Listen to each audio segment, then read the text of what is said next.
hinihiling ko po na tayo po ay yumuko at manalangin. Dakilang Panginoon, Diyos na makapangyarihan sa lahat, Diyos na may-ari ng aming mga hiram na buhay. Panginoon Diyos, lubos po kami nagpapasalamat sa isang magandang hapon po na kami ay muli inyo pong pinagkatipon-tipon upang kayo po ay aming papurihan, pasalamatan sa patuloy na blessing, biyaya na patuloy na ibinibigay niyo po, dakilang Diyos, sa bawat isa po sa amin. Panginoon Diyos, hinihiling, itinataas din po namin sa mga oras po na ito na pangunahan niyo po ang bawat isa. Ganon din niyo po ang inyong gagamiting lingkod sa hapon po na ito. Bigyan niyo po kami ng sapat na karunungan, malawak na kaalaman, kaunawaan na maunawaan po namin ang inyong mga salita na maiaral sa hapon po na ito. Idinadalangin din po namin, Panginoon Diyos, na patuloy na patnubayan niyo din po ang mga kapatiran namin na hindi namin kasama sa pag-aaral ng live sa hapon po na ito, na pag-ingatan niyo din po sila kung saan man silang dako naroroon. At idinadalangin din po namin, Panginoon Diyos, na bigyan niyo po ng kagalingan ang mga kapatiran namin, ganon din ang mga anak ng kapatid namin sa iglesia, na kayo na po ang maghipo ng inyong makapangyarihang kamay upang magkaroon po sila ng kagalingan. At ipinagpapasalamat din po namin, Panginoon Diyos, na sa bawat oras na lumilipas na kami po ay inyong patnubayan at gabayan sa mga aming hanap buhay, sa aming trabaho, ganun din po sa pag-aaral ng mga kabataan. At idinadalangin din po namin, Panginoon Diyos, na kung may nagkukulang mo kami sa aming pananampalataya, dagdagan niyo po kami ng pananampalataya at bigyan niyo po kami ng pusong matiisin, mapagkumbaba, nung bigyan niyo po kami ng katatagan sa pang-araw-araw na buhay na hinaharap namin, lalong-lalo pa sa mga pagsubok, Panginoon Diyos. At humihingi din po kami, Panginoon, ng kapatawaran sa nagagawa namin mga pagkukulang, pagkakasala. Ito po ang aming mga samot hiling sa matamis na pangalan ng aming Panginoong Hesus, na aming tagapagligtas. Amen. Maganda pong umaga sa ating lahat. Magandang umaga, hapon po pala sa ating lahat. Ang pag-aaralan po natin ngayong hapon po ay yung Kawikaan, Kabanata 28. Sa verse 1, pababasa po natin sa verse 1. Tumatakbo ang masama kahit walang humahabol, ngunit ang matuwid ay matapang tulad ng leon. Pinagpaumanhin ko po yung ingay na marinig po doon sa background. Pero magpapokus po tayo dito sa may verse 1, yung tumatakbo ang masama kahit walang humahabol, ngunit ang matuwid ay matapang tulad ng leon. Dito yung may makita tayong dalawang uri ng tao. Yung una, yung masama. Sinasabi dito sa verse, tumatakbo ang masama kahit walang humahabol. Ibig sabihin yung mga masamang tao kasi ay may mga masamang budhi. Kaya kahit walang humahabol, sila ay tumatakbo. Yun nga po. Parang maaaring kakahulugan po nito yung mga taong gumagawa ng masama. Mga masamang tao ay nagkakaroon ng, kung tawagin natin ay paranoia, di ba? Dahil nga sa sinabi ng Panginoon na mababanggit din dito sa kabanata na ito na lahat ng mga masamang gawain ay may kaparusahan. So, yung mga taong masasama, parang nagkakaroon sila ng paranoia dahil alam nila na yung mga kasalanan nila at yung masamang gawain ay may kaparusahan at panigurado, habulin sila nun. Kaya kahit na walang humahabol sa kanya dahil nga dun sa konsensya o yung mga punishment na nakabinbin para sa kanila, kahit walang humahabol sa mga masamang tao ay tumatakbo sila. Samantala naman yung pangalawang binanggit, yung matuwid, ay matapang tulad ng leon. Yun nga po, yung sumusunod sa Panginoon dapat ay walang dapat katakutan. Pangalawa, verse 2. Kapag ang isang bansa ay makasalanan, malimit din ang palitan ng kanilang pinuno. Ngunit kung may karunungan at pangunawa ang kanilang pinuno, matatag ang kalagayan ng kanilang bayan. Sinasabi po dito na ang isang masamang bansa ay malimit na palitan yung kanilang pinuno. So, ibig sabihin parang pinapakulagan dito na maraming silang pinuno. Dahil doon, yun nga, sabi nga po dito, malimit din ang palitan ng kanilang pinuno. Maraming makikita rin dito na yung isang bansa na makasalanan dahil nga yun, malimit palitan yung mga pinuno dahil siguro dun sa hindi tamang leadership o kaya sa pagkapuot. Yun yung isang dahilan, di ba, kung bakit malimit palitan yung mga pinuno. Sumasalamin sa sariling bansa, di ba? Kapag ang isang bansa nakalagay dito, makasalanan, malimit din ang palitan ang kanilang pinuno. Ngunit kung may karunungan at pangunawa ang kanilang pinuno, matatag ang kalagayan ng kanilang bayan. Wait lang po. Saglit lamang po.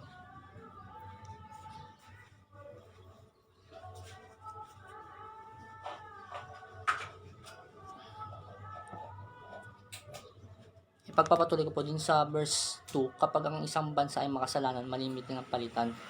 So, masasabi po natin na may conflict din sa isang makasalanan ng bansa kasi nga po, parang ilalarawan natin ito sa English term na yung dystopia. Yung dystopia, yung malimit na ginagawang genre yun sa novel o sa mga fiction. Pero yung dystopia, para sa magulong lugar. So, ganun parang sinasalamin yung sa may verse 2, na kapag ang isang bansa ay makasalanan, malimit nilang palitan yung kanilang pinuno. Paniguradong magulo yun. Puno siguro ng mga greedy na mga mamumuno, kaya yun lagi nag-aaway-away. Pero kung yung pinuno naman may karunungan at pangunawa, itong verse na to ay maaari nating magamit dun sa bansa natin o kaya kahit sa mga malilit na grupo, mga leadership. Kung yung sa kawikaan nga na mga nakalipas na kabanata matalakay yung tungkol sa karunungan, dito inulit na kung yung kahalagahan ng karunungan. Kasi dito sabi, kung may karunungan at pangunawang kanilang pinuno, matatag ang kalagayan ng bayan. Sa verse 3 naman po. Verse 3, ang taong mahirap na ginigipit ang kanyang kapwa, mahirap ay tulad ng malakas na ulan na sumisira sa pananim.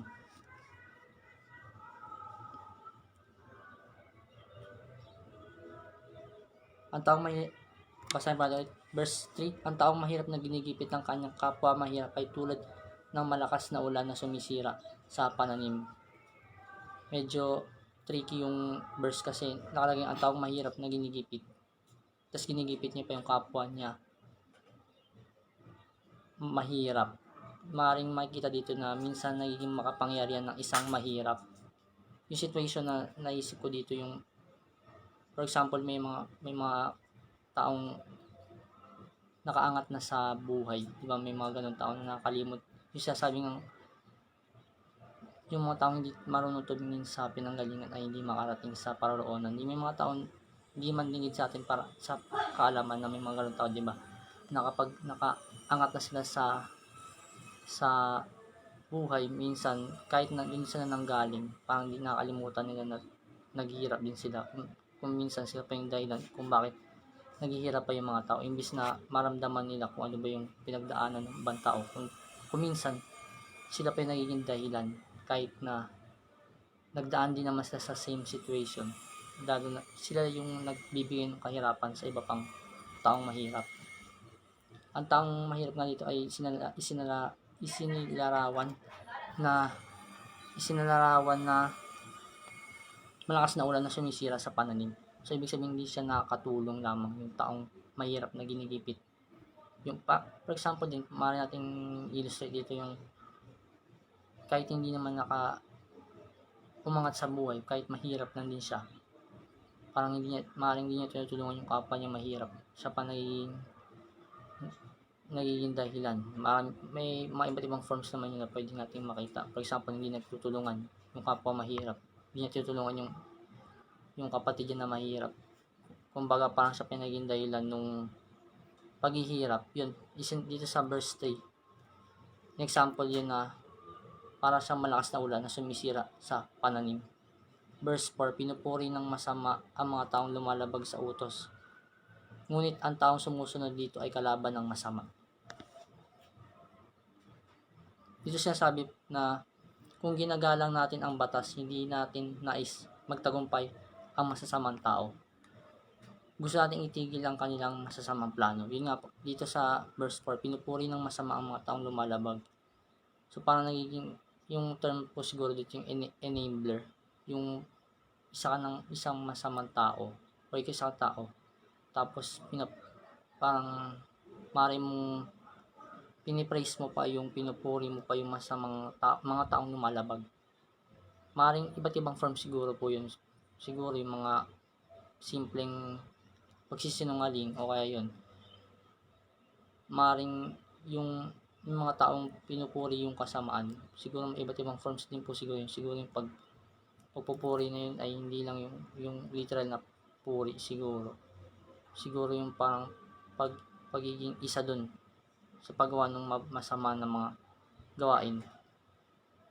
Yun po yung maring pupuri ng masama.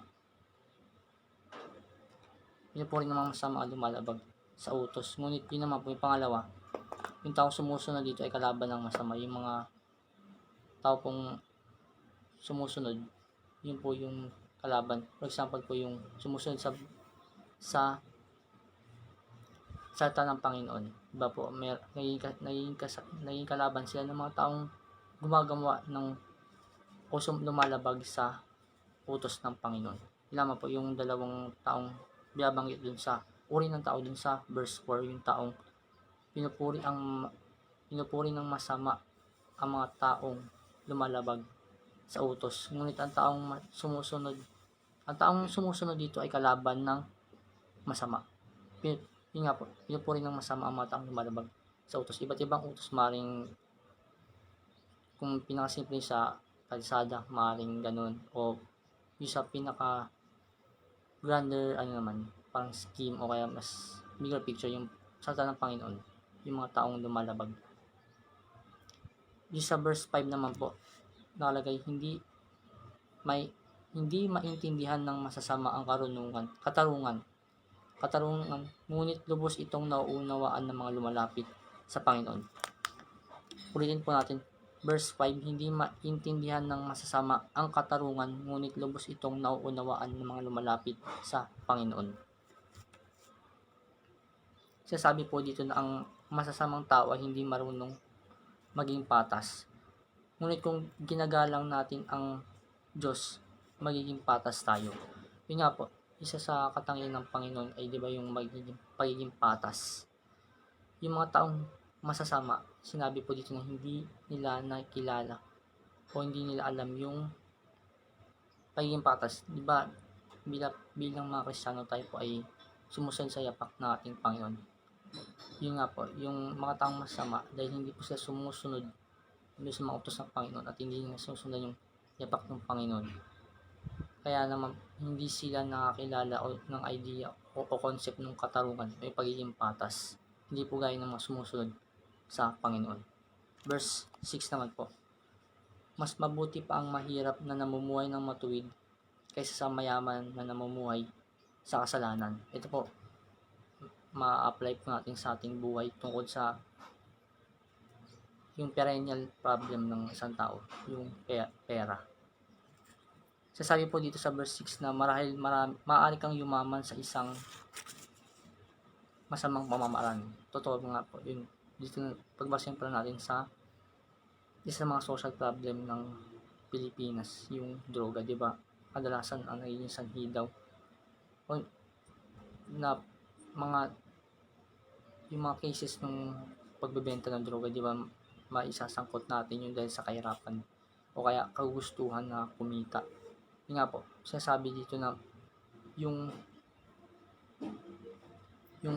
kahalagahan ng pamumuhay ng mabuti. Kasi nga po, maaari tayong magkaroon ng pera o kaya kayamanan sa masamang paraan. Ngunit masisira naman yung masisira ng gawang ito yung ating relasyon sa Panginoon. Kaya sinasabi dito sa verse 6 na mas mabuti pa na mamuhay ng matuwid kaysa mamuhay naman sa kasalanan. Yung magkaroon tayo ng magandang relasyon sa Panginoon kaysa sa material na bagay. Verse 7 naman po, ang matalinong anak sumusunod sa mga pangaral, ngunit ang anak na bumabarkada sa masama, mga magulang ang napapahiya. Dito po sinasabi dito yung word naman na matalino. Matalinong anak na sumusunod sa pangaral. Merong mga verse na banggit na ng mga nakaraan at saka yung sa kawikaan pa lamang yung tungkol sa karunungan. Dito sinasabi naman dito yung matalinong anak na sumusunod sa mga pangaral ay masasabing matalinong anak. Samantala naman yung mga bumabarkada sa masama, maring ma-associate lang ito siguro sa mga gumagawa ng paglabag sa mga utos. Kung titingnan worldly view o kaya sa in terms of sa Bible, ang mga magulang ang mapapayag lamang dun sa mga anak nila. So ang mensahe po dito sa verse 7 po ay yung parang pinapakita dito yung kahalagaan ng pagiging matalino din sa parte ng anak o kaya kahit tayo po maging matalino sa pamamagitan ng pagsunod sa mga pangaral. Maaaring ito'y magaling sa magulang o kaya sa ating mga kapatid o kaya ating mga pastor upang masunod natin yung kagustuhan ng Panginoon. Sa verse 8 naman, kung yumaman ka sa pamamagitan ng patubuan, mapupunta ang kayamanan mo sa matulungin sa nangangailangan. Sasabi po sa verse 8 na habang kumikita tayo, dapat tayong maging patas.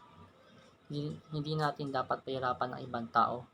Tayo ay dapat maging mapagbigay sa mga mahihirap. Dito patubuan siguro maaaring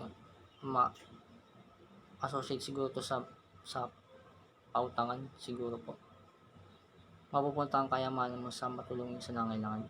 Parang ang aking pagkakaintindi po dito yung habang tayo kumikita dapat tayong maging patas. Kasi dito sa mundo ng pangungutang o kaya pera, di ba, puso dyan po yung panglalamang, di ba? Kaya dapat po yung tayo maging mapagbigay o kaya maging matulungin sa ating kapwa. Sa verse 9 naman po, ang taong hindi sumusunod sa utusan, panalangin niya ay hindi pakikinggan. Ang masamang tao ay tumatangging sumunod sa batas ng Panginoon, maging ang kanyang mga panalangin ay masama. Yun nga po, sinasabi ito na ang taong hindi sumusunod sa utusan ng Panginoon, ito yung mga siguro, marahil ito yung mga taong hindi nakakilala sa Panginoon. At panigurado, sinabi dito na ang panalangin ay hindi pakikinggan ng ating Panginoon dahil hindi sila marunong sumunod sa kautusan. Verse 10 naman po, ang taong inililigaw ang matuwid para magkasala ay mabibiktima ng sarili niyang mga pakana. Ngunit ang taong namumuhay ng matuwid ay tatanggap ng maraming kabutihan.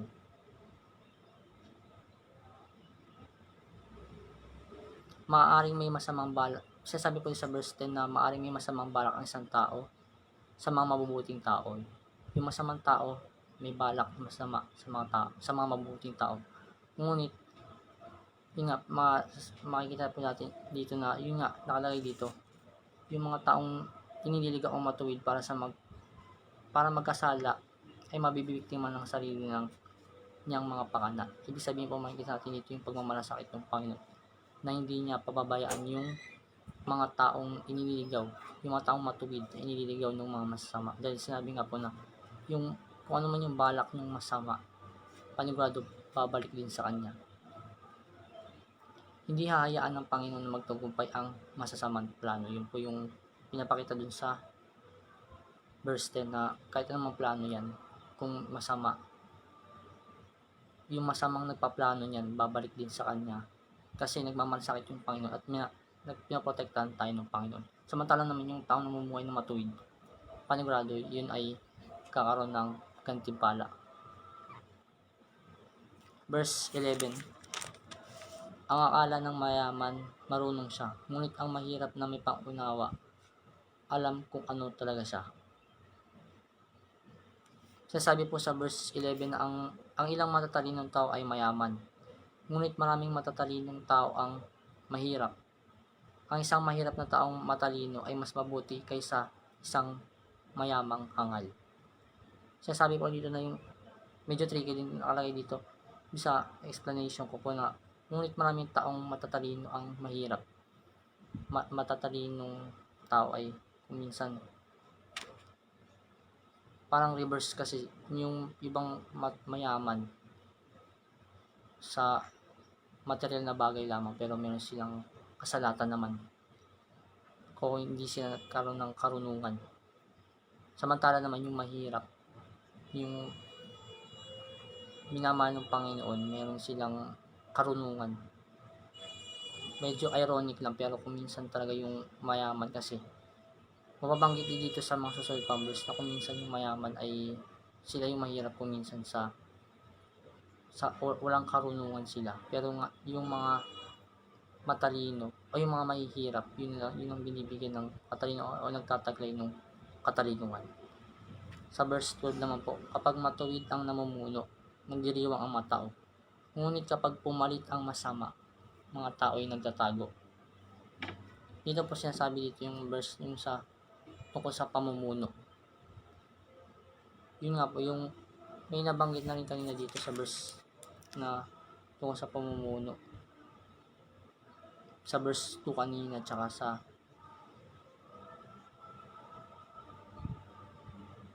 yung sa verse 2 tungkol sa itong verse 12 naman tungkol pa rin sa pamumuno. Sinasabi lamang dito na yung kapag matuwid ang namumuno, panigurado yun. Kasi dahil nais nating mamuno ay isang mabuting tao. Yun, pwede nating ma-associate yun sa paparating na election, di ba? Panigurado naman yung kung sino man yung iboboto natin. Yun yung gusto nating mabuting tao na gusto nating mamuno. Kasi sa panigurado, iba-iba man yung meron man iba't iba tayong value na which is nagiging factor sa decision, pero panigurado mabuting tao yung gusto nating mamuno sapagkat yun nga, kapag mabuti yung namumuno, nagdiriwang yung mga tao kasi nais nating magtagumpay kung sino man yung mabuting tao. Gusto natin na mabubuting tao ang nasa gobyerno upang magkaroon ng patas na mga batas. Yun dahil gusto natin yun ang pinaka number 1 kung bakit gusto natin ng mabuting namumuno upang magkaroon ng pagkakapantay-pantay. Ngunit kapag naman nakikita sa verse, kapag pumalit ang masama, mga tao ay nagtatao, panigurado kasi suffering kung ang mamumuno man ay isang masamang tao.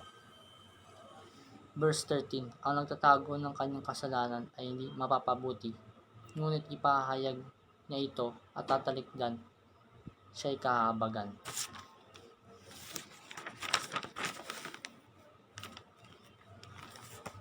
Yun nga po, yung sa nabanggit po dito na kung ang mga tao ay may kasalanan, dapat hindi natin ito itago, dapat hindi natin itong isuko o ilahad sa ating Panginoon.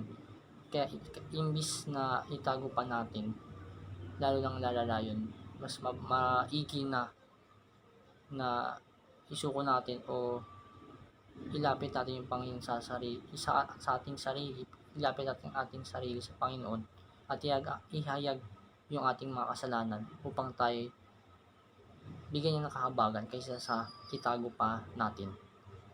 Verse 14, mapalad ang taong laging may paggalang sa Panginoon, ngunit mapapahamak ang taong matigas ang ulo.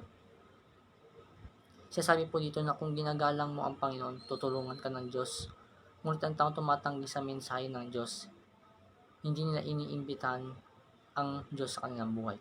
Marating gamiting example dito yung bata Di ba sa pagiging matigas ang ulo ko, minsan din sinusunod yung utos ng magulang niya. For example, may bata, gusto niya magtatakbo lang sa labas ng bahay nila.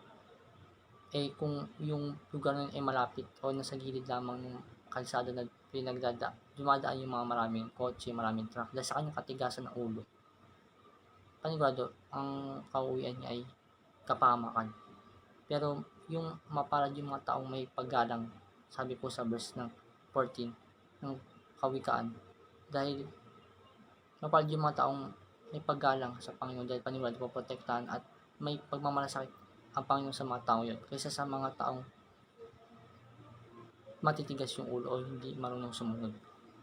Verse 15 naman po, panganib sa mahihirap ang masamang pinuno, gaya ng mabangis na leon at osong naghahanap ng mabibiktima. Alam naman po natin na yung leon at oso, nabanggit po dito ay pamilya sa atin, at yung dalawang hayop na yun ay mababangis. Sabi po dito na mapanganib sa mahihirap ang masasamang pinuno, gaya ng yung mga nabanggit na mababangis na hayop. Ang isang pinuno ay hindi dapat maging malupit. Kailangan niyang protektahan ng kanyang mga pinamumunuan. Yun po, dapat yung isang karakteristik ng pinuno ay hindi yung pagiging malupit. Verse 17, ang taong pumatay sa kanyang kapwa ay guguluhin ng kanyang budhi. Tatakas siya kahit hanggang kamatayan at siya hindi dapat tulungan. Verse 17, ang taong pumatay sa kanyang kapwa ay guguluhin ng kanyang budhi. Tatakas siya kahit hanggang kamatayan at siya hindi dapat tulungan. Dito po yung makikita natin yung consequences ng paggawa ng pagpatay. Diba? Isa po yun sa Ten Commandments, ang tao dapat hindi pumatay. Pero dito sa verse 17, yung pinakikita dito na yung kung ano man yung magiging consequences ng tao pumatay. Sabi sa kanya, ang taong pumatay sa kanyang kapwa ay guguluhin ng kanyang budhi. Kaya nga po diba may mga taong kung minsan, except na siguro doon sa mga serial killer, kung minsan yung mga tao sobrang nakagawa ng kasalanan, parang nagkakaroon ng kalyo na yung kanilang konsensya. Pero siya sabi dito na maaaring may mga ganong tao, pero dadating sila sa punto na yung guguluhin pa rin sila ng konsensya nila kahit na napakadami na nagawang pagpatay o kaya kasalanan. Guguluhin pa rin sila ng kanilang budhi. Tatakas siya kahit hanggang kamatayan at siya hindi dapat tulungan. Yun po yung maging consequence nun. Kahit na sa kamatayan, sinabi po dito na siya dapat hindi tulungan. Yun po yung makikita natin yung consequence. Yung degree ng kanyang consequence na dapat tamuhin ng isang taong taong pumatay. Ang sunod verse 18, ang taong namumuhay na matuwid ay ligtas sa kapahamakan, ngunit ang taong masama ay bigla na lamang mapapahamak. Ang tapat na tao o yung mabuting tao ay ligtas dahil pinaprotektahan siya ng Diyos. Ngunit ang masamang tao ay magdurusa o mabubuhay sa takot. Maaaring hindi maghirap. Ito po, isang irony, di ba? Minsan maaaring hindi agad naghihirap yung mga masamang tao. Makikita natin yung mga masamang tao na sila pa yung nangungunang umasenso. Pero sinasabi po dito sa verse 18, yung nga po, ang tao namumuhay ng matuwid ay ligtas sa kapahamakan, ngunit ang taong masama ay bigla na lamang mapapahamak. Kahit hindi natin, kung minsan invisible, kung minsan hindi naman sa parang gusto natin mapahamak yung kapwa natin, pero panigado alam naman natin na may punishment yung pagiging paglabag sa utusan ng Panginoon o pagiging masamang tao. Sinasabi po dito na yung taong masama ay bigla na lamang mapapahamak. Yun nga po, sa mga nauna ko nabanggit, yung tapat na tao ay pinoprotektahan ng Diyos. Ngunit yung masamang tao naman ay bigla na lamang, sabi dito, bigla na lamang mapapahamak. Yun nga po, yung Panginoon pinoprotektahan niya yung mga mabubuti. Pero yung mga masama naman, panigurado, may naghihintay na kaparusahan. Hindi man kuminsan, hindi man yun visible kaagad. Pero panigurado, alam naman natin na yung Panginoon ay pantay na o patas na hukom. Kaya kung minsan, hindi pa natin nakikita yung kanyang punishment. Pero sa mga darating na sa panahon, o sabi nga dito, ay bigla na lamang mapapahamak yung mga taong masama.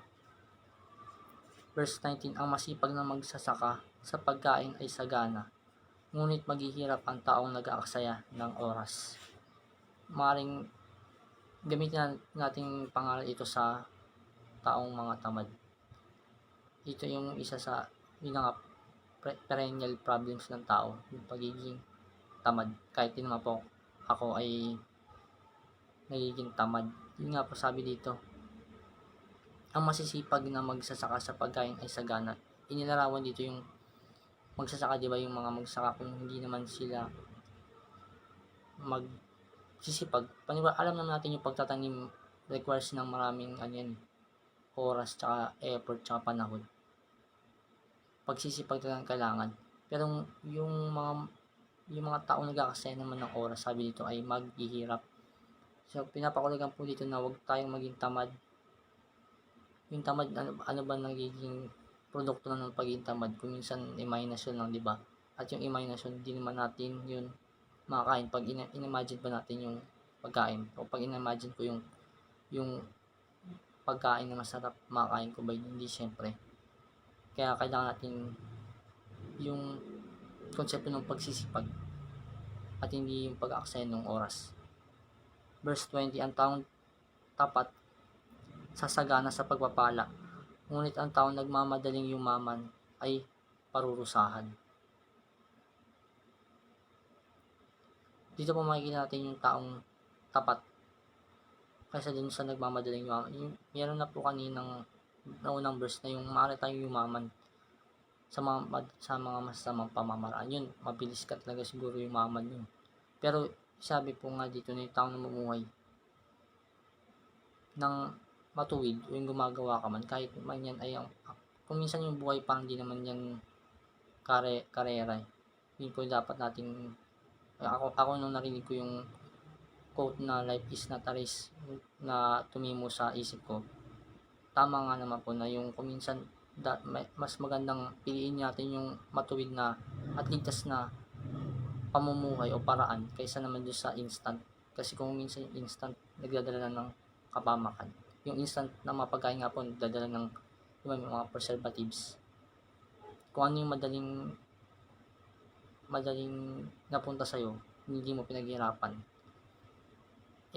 madali lang din mawawala yun. Kaya nga po yung taong namumuhay ng matuwid ay ligtas sa kapamakan. Ngunit yung verse 20, yung nga po yung taong sagana sasagana sa pagpapala, ngunit yung mga taong nagmamadaling yumaman ay parurusahan. Yung mga nagmamadaling yumaman, maaaring silang gumawa ng mga masasamang pamamaraan, ay panigurado mawusa sa kaparusahan. Verse 21, hindi mabuti ang may kinikilingan, ngunit may mga gumagawa nito dahil sa kaunting pakinabang. Sasabi po dito na na tayo dapat ay maging isang mabuting tao na palaging patas kaysa dun sa pagiging, sa English, bias. Di ba yung bias, yung mas pinapanigan mo may dalawang side, pinapanigan mo kung minsan dahil yung sa personal na mga factor, o kung minsan naman dahil meron tayong may benefit kung minsan kung papanigan natin yung isang bagay na yun. Dito po sinasabi dito na hindi mabuti ang may kinikilingan. Sinasabi po dito na mas mabuti tayo ay maging patas. Ngunit ang gumagawa nito, dahil may mga gumagawa nito dahil sa kaunting pakinabang lamang. Yun nga po, may kuminsan yung mga tao nagiging bias. Pati na ako minsan nagiging bias kasi isang bagay kasi kahit kaunti lang yun, pakinabang, kahit naman nakasama, dahil sa konting pakinabang na nakita natin, nawawala yung pagiging patas natin.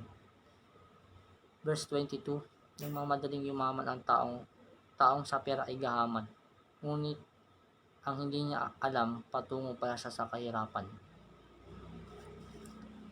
Dito nabanggit yung taong nagmamadaling yumaman sa pera ay gahaman, yun nga po, greediness. Ngunit ang hindi niya alam patungo pala siya sa kahirapan. Parang maring may ugnay natin dito yung sa verse 20, yung taong sasagana, tapat, yung taong tapat sasagana sa pagpapala, pero naman yung mga taong nagmamadaling yumaman. Yun isang term din na ma-associate doon sa nagmamadaling yumaman ay yung pagkakaroon ng greediness. Yun nga, dito sa verse 22, nagmamadaling yumaman ay gahaman. Maaaring siya gumawa ng mga masamang bagay paglabag sa salita ng Panginoon, maaaring niya magawa yun dahil sa goal niya nga na yumaman, hindi gahaman siya. Akala niya yung taong ganun, akala niya yung ganung behavior o kaya ganung demeanor, at akala niya yun yung magiging road to success niya, pero ang sabi dito sa kawikaan na hindi pala.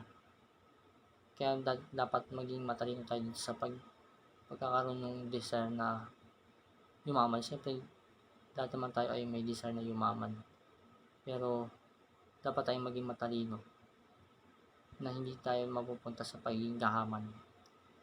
Verse 23, sa taong sumusuway sa huli ay maraming magpapasalamat kaysa sa taong panay ang papuri kahit hindi nararapat. Sinasabi po dito na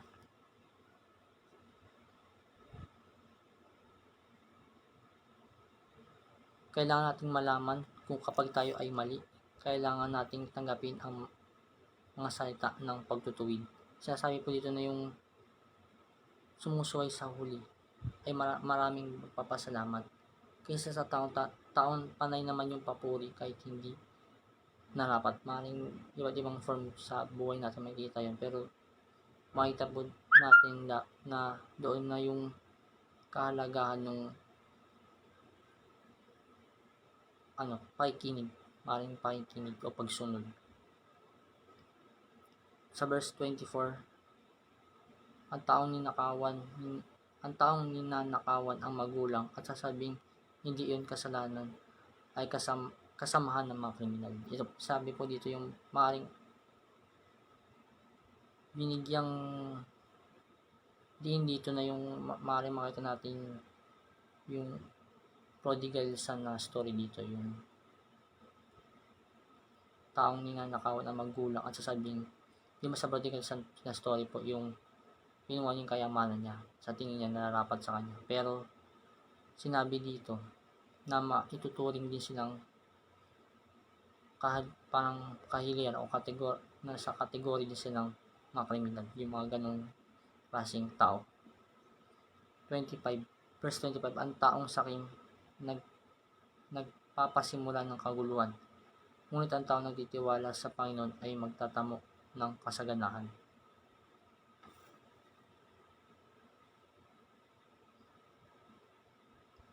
Dito makikita natin yung sakim at gaman, panigurado magkaugnay o parang para sila ng meaning. Yun nga po, yung taong sakim magpapasimula yan ng kaguluhan dahil nga doon sa isa sa 7 deadly sins, di ba, yung pagisakim o kaya gahaman. Yung ganong behavior ay magdudulot lamang ng kaguluhan, ngunit yung mga nagtitiwala sa Panginoon naman, nagtitiwala, sumusunod o kaya namumuhay ng matuwid, magtatamo ng kasaganahan. Verse 26, hangal ang taong nagtitiwala sa kanyang sariling kakayahan. Ang taong namumuhay na may karunungan ay ligtas sa kapamakan. Dito makikita natin mga halagang points dito, yung ang hangal ang taong nagtitiwala sa kanyang sariling kakayahan. Iba naman siguro po yung magkaroon ng self-confidence kaysa, pero iba din naman dito yung tutukoy dito na hangal ang taong nagtitiwala sa kanyang sariling kakayahan. Maring pati yung Panginoon sinusuway niya dahil sa pagkakaroon ng sobrang tiwala sa sarili. Samantala naman yung ang taong namumuhay na may karunungan ay ligtas sa kapamakan. Ibig sabihin yung pagkakaroon ng karunungan ma-attribute din natin yung sa ating Panginoon, yung pagsunod sa mga salita niya, ay magkakaroon ng kaligtasan. Verse 27, ang mapagbigay sa mahirap ay hindi pagkukulangin, ngunit siya'y nagbubulag-bulagan ay susumpain ng marami. Dito po makikita natin siguro yung concept ng sympathy o yung compassion doon sa ating kapwa, kasi nga nakikita ang mapagbigay sa mahirap ay hindi pagkukulangin. Yung konsepto ng pagbibigay, sinabi po dito na ay kahit na ikaw ay nagbibigay, literally parang mauubusan ka, di ba? Kasi pag ikaw nagbibigay, pero sabi nga dito, yung mga taong nagbibigay sa mahirap ay hindi pagkukulangin. Yung nga, magkakaroon sila ng ganyan pala, hindi man yun material, pero dito sinisigurado na hindi sila pagkukulangin. Ngunit yung mga tao naman nagbubulag-bulagan, maring hindi sila tumutulong. Ito yung mga tao hindi tumutulong sa kapwa, kahit na higit sa kasapatan, ay susumpain o magkakaroon ng kaparusahan. Sa last verse, kapag masama ang mga pinuno, mga tao ay nagtatago. Ngunit kapag namatay sila, ang matutuwid ang mamumuno. Dito sa all throughout dun sa Kawikaan 28, may mga patungkol sa pamumuno. Ito yung pinaka last, kapag naman yung naulit na yung kapag yung masama yung pinuno. May isang verse dito yung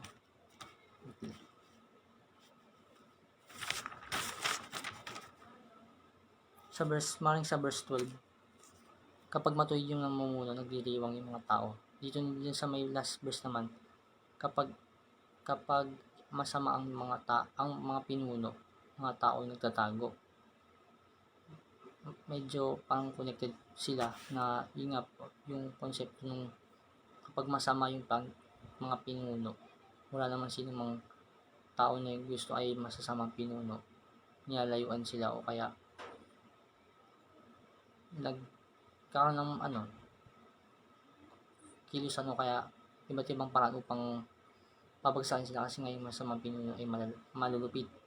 Ngunit kapag namatay sila, ang matutuwid ang namumuno. Sinasabi po dito yung maring ba ako dito sa konsepto nung sa mundo, yung kung meron mang mga masama o pamumuno na naging masama, kapag sila'y nawala doon sa posisyon, matutuwid ang mamumuno. Maring ito ay gawa ng ating Panginoon, kasi ang mga taong namumuno sa atin ay bigay o yung mga pangyayari dun sa mga namumuno na sa atin ay nasa desisyon ng ating Panginoon. Yun naman po yung sa pinaka-last na verse na sa Kawikaan chapter 28. Bago po tayo lumako sa panghuling panalangin, makarinig po tayo ng awitin.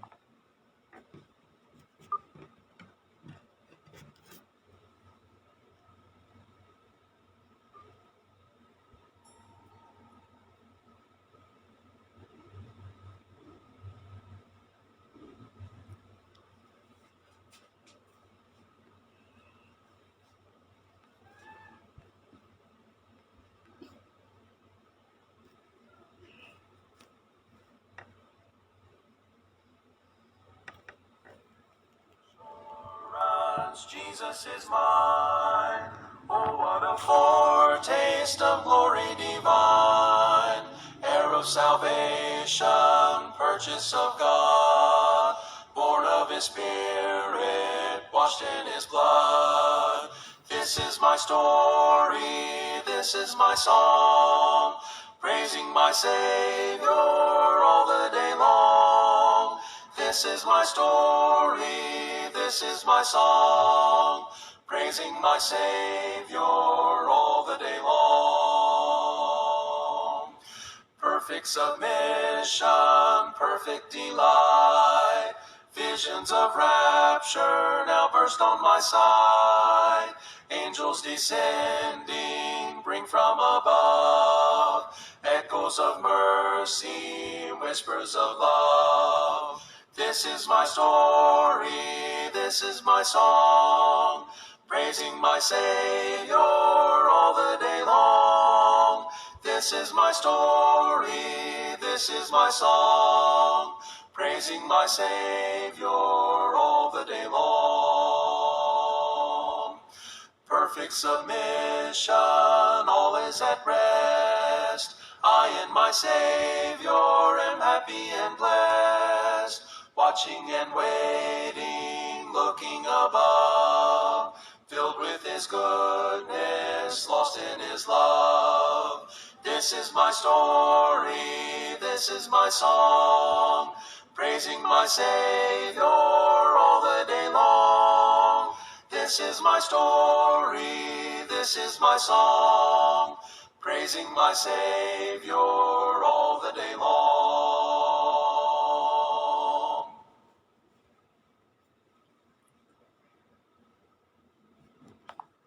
Tayo po ay manalangin. Panginoon, maraming salamat po sa oras na binigay niyo po upang kami ay magdaos ng Bible study. Maraming salamat po sa Kawikaan Kabanata 28 na iniwan niyo po upang maging kasangkapan po namin sa aming buhay. Para din po itong isang may tutuloy naming treasure trove na maaring namin pagkunan ng iba't ibang kayamanan, karunungan na magamit namin sa aming buhay. Hiningi po namin na tumimo po ang aral na iniwan niyo po sa aming buhay. Tulungan niyo po kaming aralin po, malalimang pong aralin ang inyong salita na upang ikalugod niyo po at upang kami mamuhay ng matuwid. Hiling po namin na ang mga kapatid namin po na hindi nakasama sa aming Bible study ay inyong gabayan at ingatan, at naway sila rin po ay magkaroon ng malalimang pag-aaral at pag-intindi sa mga salita na iniwan niyo po na aming magagamit sa aming buhay. Ito lang aming samot-langin sa pangalan ni Jesus. Amen.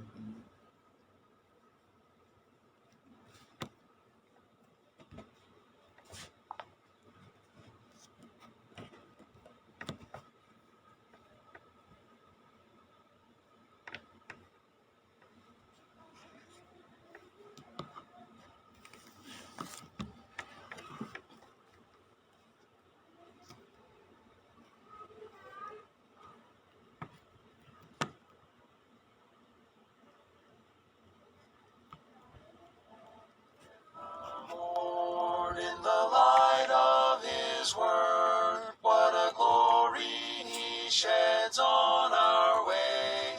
While we do His good will, He abides with us still, and with all who will trust and obey.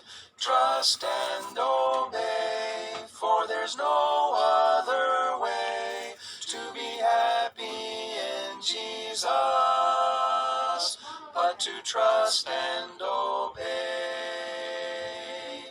Not a shadow can rise, not a cloud in the skies, but His smile quickly drives it away. Not a doubt nor a fear, not a sigh nor a tear can abide while we trust and obey. Trust and obey.